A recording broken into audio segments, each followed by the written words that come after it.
We're gonna look at Lost Ark roadmap.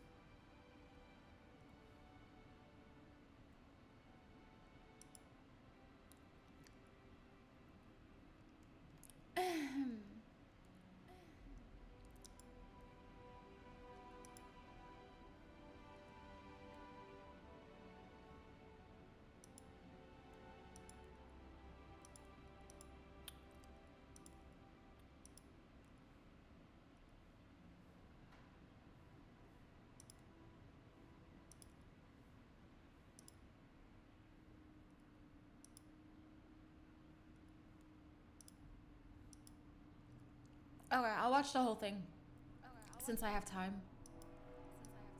I'm just changing my color right now. I like this one.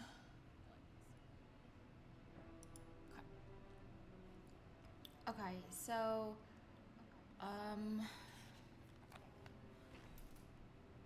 April, May, June, part 2.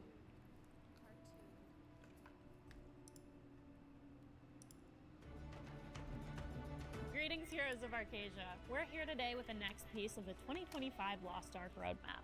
It's going to be a couple of exciting months here in Arcasia, but before we get ahead of ourselves, as always, we'll do some quick introductions. I'm Rox, Senior Product Community Manager here at Amazon Games, hosted by an Arcasia and former Lost Ark NPC. I'm Matthew, the Associate Franchise Lead. I'm Henry, the Head of Editorial. Hello, Henry. Today we're going to be looking at the next few months of content for Lost Ark in the West, covering April through June. As always, remember that Lost Ark is a live service game, which means things are always open to shifting and changing, but we're super excited to share a look at some of the next new pieces of content and give you a look at our plans for the next couple of months. All right, up first, let's talk about April.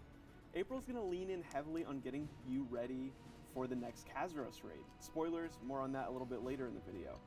We're going to have multiple progression events kicking off for you in the month of April. We're going to have the Storm the Abyss event and the Road to Act 3 event.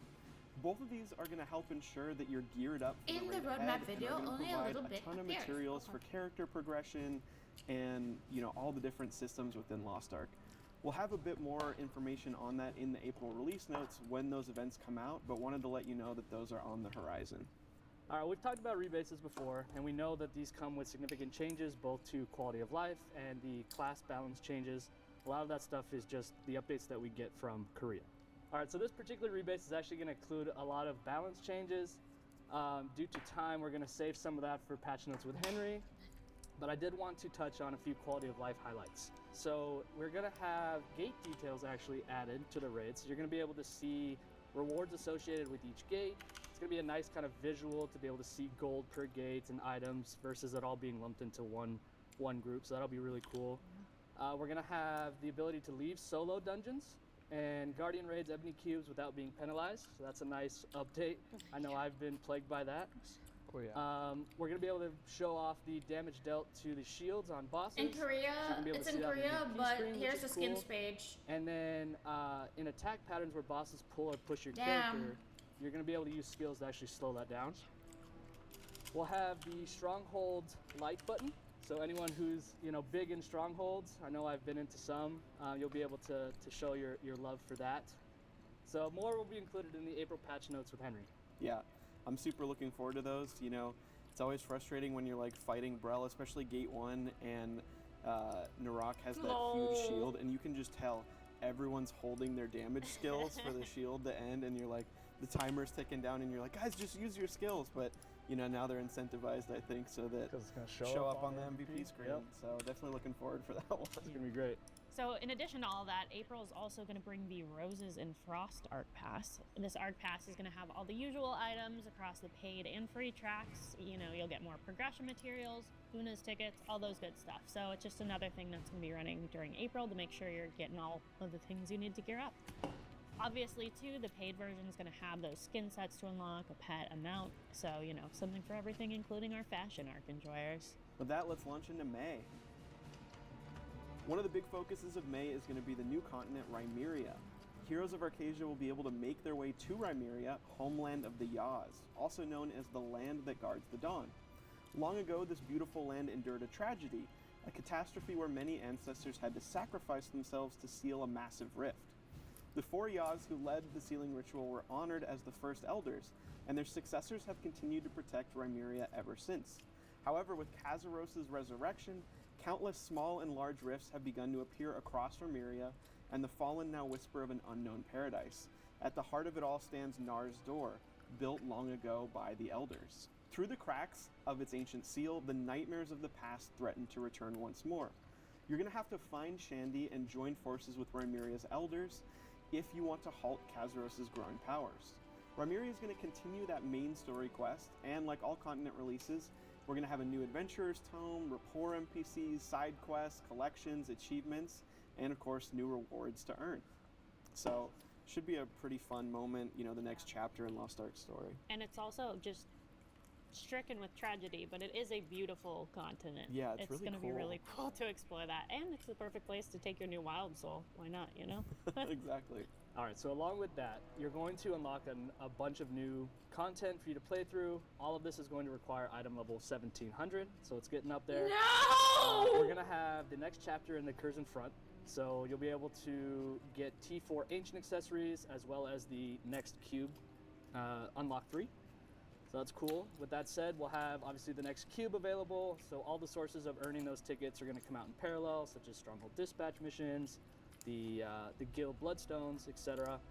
And we're going to have a new Guardian raid called Drextalis, which is a cool aesthetic creature that's covered in some blue flames, so it's pretty cool to look at. Defeating that boss is going to provide the opportunity for ancient bracelets, new cards, and a card set that's coming alongside of it. Oh, cool. We'll have a new level of Chaos Gates with the chance of obtaining a relic book, if the rare boss spawns, of course. And then lastly, with all the adjustments, the Fate Embers are actually being updated to include opportunities to get relic books. So you'll have, you know, random chance for a relic or just the selection chest. Yeah, super excited. I know players are going to be super excited for that. Yeah. Cool. So after spending some time aiding Rhymeria, Signs of Armin are going to lead you back to North Curzon, where the Alliance is preparing to head to the Storm Tower. There are threats looming on the horizon, but our heroes of Arcasia are no longer idly standing by. Kazaros Raid Act 3 Prelude will kick off, and it's going to be time for you to get ready to bring the fight to Kazaros' lines. The Kazaros Raid Act 3 is going to launch in early June, 2 weeks after the May update, so we'll talk more about that shortly. All right, so May, you know, you've been talking about all that stuff. May is not just about tragedy and threats. We're also going to be releasing a new set of K-pop themed skins, which they look really cool. These skins are fun, fashionable, and if you've ever wanted your character to feel like an idol, now's the time to do it. Oh my god, oh my god, oh my god. Kazaros Raid Themed skins, which they look really cool. Yeah. These skins are fun, fashionable, and if you've ever wanted your character to feel like Oh my god, now's the oh time my to do god, it. that's actually New set cute. of Do you see K-pop the themed sweater? skins, which they look Oh, really I like the cool. hairstyle. May, I like, you know, maybe you've they been give talking about us all that wigs. stuff. May, and if you've ever wanted your character to feel like an idol, now's the time to do it. Oh, I love those skins. we I go. think they're They super look I could wait for that. I could wait for that. I could wait for that. Yeah. You ready to face Kazaros dressed With as my- a yeah. K-pop idol? Yeah, The fun headpiece. Oh, yeah. I love that. I guess with that, let's get into June, though. Yeah, so like Rox mentioned a second ago, we're going to have kind of 2 updates in June. There's the raid coming 2 weeks after the continent and the May update, so early June. Then we're going to have another June update later on. But first up, let's talk about that raid. I that's love coming it. at the It looks beginning so of June. good. In early June, the heroes of Arcasia are going to make a move to take control in the all-out war against Kazaros in the Act 3 Kazaros raid.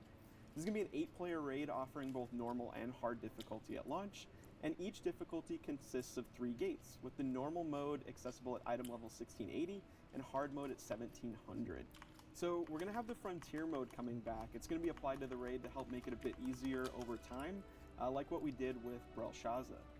In this raid, you're going to find yourself once again face-to-face with Thamine in an epic rematch for Gate 1, followed by fights against the Chaos Guardian Nitrea, and finally, the final boss is Mordum the Abyssal Punisher. He kind of poses a great threat and looks like a really interesting fight. To defeat these enemies, you're going to need to use new Allied Forces skills, getting help from a number of familiar faces in each gate. You'll see some familiar favorites like Thyrain, Nineveh, and some new ones like Mari and even Carmine. I guess desperate times call for desperate measures. So completing the raid is going to yield materials essential for the new advanced honing stages 3 and 4. Completing the normal difficulty will reward you with Thundercrack horns for tempering, for advanced honing tempering stage 3, while hard mode provides thunder orbs, which can be used for stages 3 and 4. Just like the advanced honing stages 1 and 2, fully completing each stage will add 10 item levels. So when you do 3 and 4, it's going to raise your overall eye level by 20. Additionally, clearing hard mode is going to have a chance to give you relic grade engraving books and the new special raid cosmetic, which is a wing type mount. And then there will be, normal loot auction stuff, all the accessories, honing materials, gold that come with all the raids. Those mounts, the wing mounts, are really cool. Yeah, everyone's gonna go. they look awesome. I love all of the raid stuff. I also think it's kind of fun that they've, they're now in the auction at the end of the raid, because you see them a bit more often, and also if you already have it, then you might get a fun payout. I got really lucky getting my Burrell MVP screen early on. I'm shocked you got really lucky. Wow, I know, imagine that. Yeah. Crazy. No, but yeah, it will be super nice, and I know players are always kind of chasing those, so that'll be super fun to see those. And after that comes out, we're gonna slide into part 2 of the June update. Of course, after you face off against Mortem and successfully clear the Act 3 Kazuros raid, you're gonna have a post-loot quest, which will help round out this piece of story and get you starting to think about what's coming next. We might be bringing the battle to Kazuros' front lines, but doesn't mean he's gonna fall so easily. All right, so alongside the post-loot quest that Rox just talked about, we're actually going to be introducing the new Western exclusive skins. So these skins are inspired by ancient deserts. They're still in development as we speak. Arabian but, Nights, Princess Jasmine. Princess Jasmine. Yeah, they're looking Princess really good. Jasmine. There's a variety of looks with some really awesome headpieces for some classes. So the matching mount is also inspired by Horus and is a fit for a hero.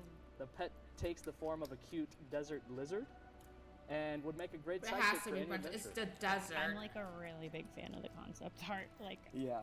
I'm really They excited. put a lot of time into it. It looks great. I love some of those glowing elements coming off of the concept art.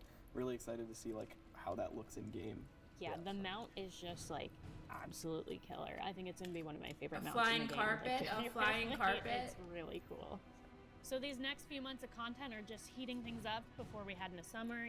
Mortem's going to be a great challenge for our players, and of course, we'll have more exciting content coming later in the season too. We're going to save some of those big reveals for our next roadmap, so we hope you'll support us and our fellow Arcasians later this summer. Maybe even support us with a big sword and a holy aura. Maybe. Seems good. We'll see in the next roadmap. Yeah.